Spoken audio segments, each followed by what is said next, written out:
ഇന്നത്തെ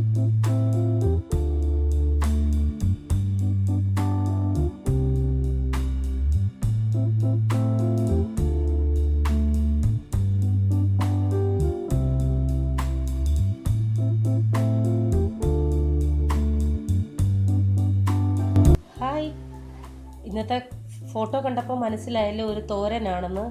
അത് എന്തിൻ്റെയാണെന്നറിയാമോ? ദേ, പച്ചമാങ്ങ തോരനാണ് ഇന്ന് നമ്മൾ വെക്കുന്നത്. കേട്ടിട്ട് അയ്യേ അതെങ്ങനെ ഇരിക്കുമെന്നൊന്നും ചിന്തിക്കേണ്ട. ഞാൻ നേരത്തെ വെച്ച തക്കാളിക്കാ തോരൻ, അതുപോലെ വഴുതനങ്ങാ തോരനൊക്കെ നിങ്ങൾ ട്രൈ ചെയ്ത് നല്ല ടേസ്റ്റ് ആയിരുന്നില്ലേ? അതുപോലെ തന്നെ വിശ്വസിച്ച് ചെയ്യാൻ പറ്റിയ നല്ലൊരു റെസിപ്പിയാണിത്. ഈ പച്ചമാങ്ങ എടുക്കുമ്പോൾ അധികം വിളയാത്ത മാങ്ങയാണെങ്കിൽ ഏറ്റവും നല്ലത്. അതുപോലെ തൊലി അധികം കട്ടിയില്ലാത്ത മാങ്ങയും വേണം എടുക്കാൻ. ഇനി തൊലി അഥവാ ഉണ്ടെങ്കിൽ ഇത് അല്പം തൊലി കട്ടിയുള്ളതാ. അപ്പോൾ അത് ഇച്ചിരി നീട്ടി ചെത്തി അങ്ങ് കളഞ്ഞാൽ മതി, കുഴപ്പമില്ല. അപ്പോൾ നമുക്ക് പച്ചമാങ്ങ തോരൻ എങ്ങനെയാ ഉണ്ടാക്കുന്നതെന്ന് നോക്കാം. ആദ്യം ഇതിന്റെ തൊലി നല്ലതുപോലെ ചെത്തി കളയണം, ഒട്ടും തൊലി വേണ്ട.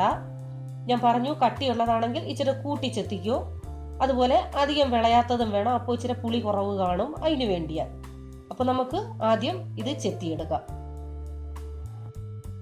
നാട്ടില് എൻ്റെ വീട്ടില് സാധാരണ ഇങ്ങനെയുള്ള തോരൻ പൊന്തൻ മാങ്ങയിലാണ് വെക്കുന്നത്. അതിന് മറ്റു പേരുണ്ടോന്ന് എനിക്ക് അറിയത്തില്ല, അത് ഇഷ്ടം പോലെ ഉണ്ട്. ഈ മാങ്ങ ഏതാന്ന് എനിക്ക് അറിയില്ല, പക്ഷെ ഇവിടെ ഏത് മാങ്ങ കിട്ടിയാലും ഞാൻ അതിൽ ട്രൈ ചെയ്യാറുണ്ട്. അപ്പൊ നിങ്ങൾക്കും ഏതാണ് മാങ്ങ കിട്ടുന്നതെന്ന് വെച്ചാല് അതിൽ ട്രൈ ചെയ്ത് നോക്കിക്കോ കേട്ടോ. ഇതിപ്പോ നല്ലതുപോലെ ഞാൻ തൊലിയൊക്കെ ചെത്തി എടുത്തിട്ടുണ്ട്. ഇനി ഇത് നമുക്ക് ചെറുതായിട്ട് അരിഞ്ഞെടുക്കണം. യാതൊരു കാരണവശാലും ഗ്രേറ്ററിൽ വെച്ച് ഉരച്ചെടുക്കരുത്, അത് നമ്മുടെ തോരൻ കുഴഞ്ഞു പോകും. പിച്ചാത്തി കൊണ്ട് അരിഞ്ഞു തന്നെ എടുക്കണം. ഈ പരുവത്തിലാണ് ഇത് അരിയേണ്ടത്. ഒത്തിരി പൊടിയായിട്ടുമല്ല, എന്നാൽ ഒത്തിരി കട്ടി കുറച്ചുമല്ല, നീളത്തിലുമല്ല, അങ്ങനെ ഒരു പരുവത്തില്. ഇത് മാങ്ങ എടുക്കുമ്പോൾ ഒരു കാര്യം കൂടി ശ്രദ്ധിക്കണം. ഒത്തിരി മാംസമുള്ള മാങ്ങയാണെങ്കിൽ അതിന്റെ ഉള്ളിലോട്ടുള്ള മാംസം അങ്ങ് എടുക്കണ്ട, അത് കുറച്ചെടുത്താൽ മതി. കാരണം മാംസം കൂടുന്തോറും നമ്മുടെ തോരൻ ചിലപ്പം കുഴയാൻ ചാൻസ് ഉണ്ട്. അതുകൊണ്ട് ഒത്തിരി മാംസം എടുക്കണ്ട. മാംസം കുറവുള്ളതാണെങ്കിൽ മൊത്തം എടുത്തോ, കൂടുതലുള്ളതാണെങ്കിൽ അതിന്റെ ഉള്ളിലോട്ടുള്ള ഫുൾ എടുക്കാതെ മുകളിൽ നിന്ന് മാത്രം എടുത്ത് ഇങ്ങനെ അരിഞ്ഞാൽ മതി. നിങ്ങൾക്ക് എങ്ങനെയാ അരിയാൻ പാകമെന്ന് വെച്ചാൽ ആ രീതിയിൽ അരിയണം, പക്ഷെ ഒത്തിരി വലുതായി പോകരുത്, അത്ര മാത്രം ശ്രദ്ധിച്ചാൽ മതി. ഇത് അരിഞ്ഞെടുത്ത ശേഷം നമുക്ക് ഇപ്പൊ ഞാൻ ആദ്യം പറഞ്ഞു പുളി കുറവുള്ള വേണം, കൂടുതലുള്ളതാണെങ്കിൽ രുചി കാണത്തില്ല, അത് പുളി കൂടുതലായിരിക്കും. പക്ഷെ അങ്ങനെയുള്ളവര് വിഷമിക്കണ്ട. പുളി കൂടുതൽ ഉണ്ടെങ്കിൽ നിങ്ങൾ ഒരു ലേശം മാങ്ങ തിന്നു നോക്കിയിട്ട് പുളി കൂടുതൽ ഉണ്ടെങ്കിൽ ഇങ്ങനെ വെള്ളം ഒഴിച്ച് ഒരു 5 മിനിറ്റ് അങ്ങനെ ഇട്ടേക്കുക. അത് കഴിഞ്ഞിട്ട് നല്ലതുപോലെ കഴുകി പിഴിഞ്ഞെടുക്കണം. എന്നിട്ട് വേറെ ഒരു വെള്ളത്തിൽ കൂടി കഴുകി വരാം. പുളി കുറവാണെങ്കിൽ ഒരു 1-2 മിനിറ്റ് ഇങ്ങനെ ഇട്ടേച്ച് ഈ ഒറ്റ വെള്ളത്തിൽ കഴുകി വാരിയാൽ മതി. എന്നിട്ട് നല്ലതുപോലെ കഴുകി പിഴിഞ്ഞെടുക്കണം. ഇങ്ങനെ നന്നായിട്ട് പിഴിഞ്ഞെടുക്കണേ. അപ്പൊ പുളി കൂടുതലുള്ളതാണെങ്കിൽ ഒരു 5 മിനിറ്റ് ഇട്ടേച്ച് കഴുകി വാരിയിട്ട് വീണ്ടും ഒരു വെള്ളത്തിൽ കൂടി കഴുകി വരാം. ഇതിപ്പോ പുളി ഇല്ലാത്തോണ്ട് ഞാൻ ഒരു വെള്ളത്തിൽ കഴുകി വാരുന്നുള്ളൂ. വാരുമ്പോ ഇങ്ങനെ നല്ലോടെ ഞെരടി പിഴിഞ്ഞേച്ച് ഇതുപോലെ നന്നായിട്ട് ഞെക്കിയെടുക്കണേ, വെള്ളമില്ലാതെ. അപ്പം അങ്ങനെ ഇത് മൊത്തം വാരിയെടുക്കാം. ഇനി നമുക്ക് ഇതിന് വേണ്ട മസാല, തേങ്ങ. ഇതിന് തേങ്ങ ഇച്ചിരി കൂടുതൽ വേണേ. പിന്നെ മഞ്ഞൾ പൊടി, ഉപ്പ് ആവശ്യത്തിന്, മുളക് അത് നിങ്ങളുടെ ഏരിയ അനുസരിച്ച് നിങ്ങൾക്ക് എടുക്കാം. പിന്നെ വെളുത്തുള്ളി ഒരു 3 അല്ലി മതി, അത് ചതച്ച് വെച്ചിട്ടുണ്ട്. പിന്നെ കറിവേപ്പില ആവശ്യത്തിന്. പിന്നെ എടുത്തിരിക്കുന്നത് സവാള. ഇതിന് മെയിനായിട്ട് വേണ്ട സാധനങ്ങളാണ് തേങ്ങയും സവാളയും. അതായത് പുളിയുണ്ട്, അത് കുറയ്ക്കാൻ വേണ്ടിയാണ് മെയിൻ നമ്മള് സവാള കൂടുതൽ ഉപയോഗിക്കുന്നത്. ഞാനിപ്പോ വലിയ 2 സവാളയാണ് ഇങ്ങനെ ചെറുതായിട്ട് അരിഞ്ഞു വെച്ചേക്കുന്നത്. ഇത്ര സവാള വേണം, എങ്കിലേ അത് ടേസ്റ്റ് കിട്ടത്തുള്ളൂ. ഇനി നമുക്ക് മിക്സിയിലല്ല, നമ്മുടെ കൈ കൊണ്ട് തന്നെ ഇതെല്ലാം ഒന്ന് ഒതുക്കിയെടുക്കണം. മാങ്ങ ഇട്ടു, ഇനി ഇതിലേക്ക് സവാള ഇടാം. അതിനുശേഷം മസാലകൾ എടുത്തു വെച്ചിരിക്കുന്നത് ഇതെല്ലാം കൂടി കൈവച്ച് ഞെരടി യോജിപ്പിക്കണം. ഇനി നമുക്ക് തോരൻ ഉണ്ടാക്കാൻ തുടങ്ങാം. ഇത് 2 രീതിയിൽ വെക്കാമേ. ഒന്ന്, ലേശം എണ്ണ ഒഴിച്ച് കടു താളിച്ച ശേഷം ഈ നമ്മൾ ഇളക്കി വെച്ചിരിക്കുന്ന എല്ലാം കൂടി ഇട്ട് ഇളക്കി വെക്കാം.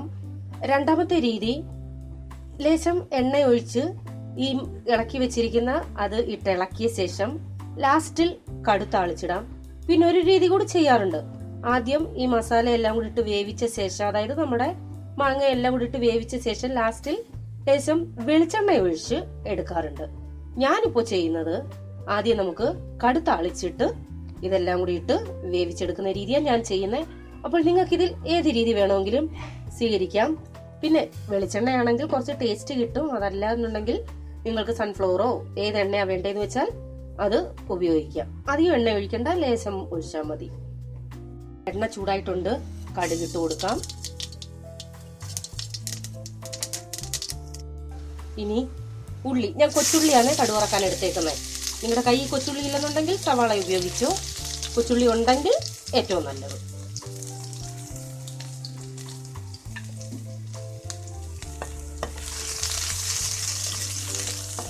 അതിലേക്ക് കുറച്ച് കറിവേപ്പിലയും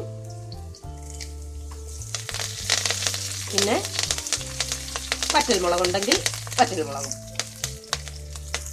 ഇനി നമുക്കിതിലേക്ക് ഇളക്കി വെച്ചിരിക്കുന്ന മസാല എല്ലാം കൂടി ഇട്ട് നല്ലപോലെ ഇളക്കി യോജിപ്പിച്ച് തട്ടിപ്പൊത്തി വെക്കണം. ഒരു തുള്ളി പോലും വെള്ളം ചേർക്കരുത്. ഇത് ഇളക്കി വെക്കുന്ന സമയത്ത് ഉപ്പൊക്കെ പരുവമാണോ എന്ന് നോക്കിയിട്ട് ഉപ്പ് വേണമെന്നുണ്ടെങ്കിൽ എക്സ്ട്രാ ചേർക്കാം. എരി വേണമെന്നുണ്ടെങ്കിൽ കുറച്ചുകൂടി മുളക് ചേർക്കാം. ഇനി ഇത് നല്ലതുപോലെ ഇളക്കി യോജിപ്പിക്കണം. നന്നായിട്ട് ഇളക്കി യോജിപ്പിക്കണേ. ഒട്ടും വെള്ളം ചേർക്കല്ലേ. വെള്ളം ചേർത്ത് പോയാൽ അത് കുഴഞ്ഞു പോകും. നമുക്ക് ഈ വെള്ളത്തിന്റെ ആവശ്യമില്ല. നമ്മുടെ സവാള ആവശ്യത്തിന് ഇട്ടിട്ടുണ്ട്, മാങ്ങയുടെ വെള്ളമുണ്ട്. ഈ വെള്ളത്തിൽ കിടന്ന് വേണം ഇത് വേവാൻ. തീ കൂട്ടി വെക്കണ്ട, മീഡിയം തീയിൽ വെച്ചാൽ മതി. എന്നിട്ടിത് അടച്ചു വെച്ച് വേവിക്കാം. ഇടയ്ക്കൊന്ന് തുറന്ന് നോക്കണം അടിക്ക് പിടിക്കുന്നുണ്ടോന്ന്. അടിക്ക് പിടിക്കില്ല, കാരണം വെള്ളം ഇറങ്ങും. സംശയം തോന്നുന്നുവെങ്കിൽ ഇടയ്ക്കൊന്ന് ഇളക്കി നോക്കാം. നമുക്കിനി ഇത് ഇതുപോലെ തട്ടിപ്പൊത്തി വെച്ചിട്ട് അടച്ചു വെച്ച് വേവിക്കാം. ആവിയിൽ വേവിക്കണം. ഇതിപ്പോ 2-3 മിനിറ്റ് കഴിഞ്ഞിട്ടുണ്ട്. നമുക്കൊന്ന് തുറന്ന് നോക്കാം. നല്ലൊരു ആവിയൊക്കെ വന്നിട്ടുണ്ട്. ഇതൊന്ന് ഇളക്കിയിട്ട് കൊടുക്കാം. കണ്ട, ഒട്ടും അടിക്ക് പിടിച്ചിട്ടില്ല. നല്ലതുപോലെ ഒന്ന് ഇളക്കിയിടാം. നല്ലതുപോലെ ഇളക്കി ഒന്നുകൂടി തട്ടിപ്പൊത്തി വെച്ച് നമുക്ക് അടച്ചു വെച്ച് ഇച്ചിരി നേരം കൂടെ അടച്ചു വെച്ച് വേവിക്കാം. ഇതിപ്പോ അടച്ചു വെച്ചിട്ട് ഒരു 2-3 മിനിറ്റ് കഴിഞ്ഞു. ഞാൻ വീണ്ടും നല്ലതുപോലെ ഇളക്കി ഒന്ന് ചിക്കി ഇട്ടിട്ടുണ്ടേ. ആ വെള്ളമയം ഉണ്ടെങ്കിൽ അത് പോവാൻ വേണ്ടി ചെറു തീ തന്നെ ഇട്ടേക്കുന്നേ. ഇതിങ്ങനെ ഇച്ചിരി നേരം ഒന്ന് കിടക്കട്ടെ.